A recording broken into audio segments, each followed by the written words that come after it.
Hey everyone, today I'm creating some gorgeous cards using Spellbinder products. In particular, this Cheerful Occasions paper pad. Now, Spellbinders did send that to me as part of their 20th birthday celebration and asked me to create some videos, so here we are.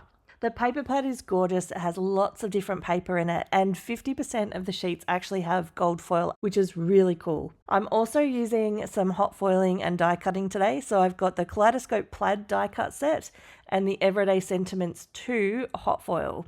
And you can see here I've already used those on a previous occasion to create some sentiments, so I'll be cutting these down to use on my project today. I have a decent stash of scrap cardstock, and I went through it to find colours that I thought would match with this paper pad, and I created a whole bunch. You can see here there are so many of these kaleidoscope elements, and it did take me a long time. I will admit that I probably spent 4 or 5 hours die cutting and gluing and creating all of these elements, and they're ready to go, but I have not shown you the process of creating them.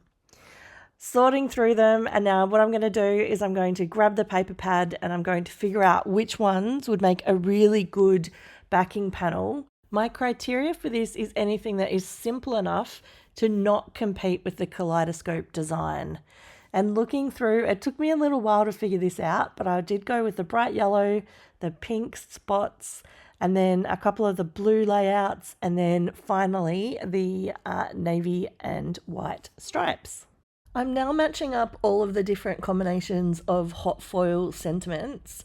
So I particularly like the ones with the blue. They were matching really well with the colours that I had for the rest of the project. And then it's about trying to highlight an element in each of the kaleidoscope components. You'll see here that I've got a special stash of muddled up sentiments here, and I'm matching them all up to the pattern papers. Now that I've selected all the elements for each card, I need to prep everything. I'm running through and just cutting down the backing panel to the 5 1/4 by 4 inches, which leaves a 1/4 inch border around the edges. I am creating a bit of a scrap pile here, and I'm going to put those extras aside for another project on another day. I'm also cutting down now the sentiment strips. So when I actually create the foil panels, I do lots of sentiments in one go, and then I don't often cut them down straight away. This means that they're ready to go when I need them. The next thing is actually assembling all of the cards. I'm not going to show you all of this, but I will do a couple of examples. This bright yellow one is, I think, my favorite of the bunch. The yellow in the pattern paper is really highlighted by the yellow that I've used in the die element. So just adding this, as I said, with a 1/4 inch border around the back, and I'm just doing the two at once. When I put together the kaleidoscope dies, I did use some double-sided tape on the back to hold the cardstock elements together. And then I'm just adding a little bit of extra ATG so that I have got full coverage and everything stays where I need it. I'm now adding the sentiments and just putting them straight across the bottom third and trying to make sure that they're really straight and balanced. And then these two cards are done.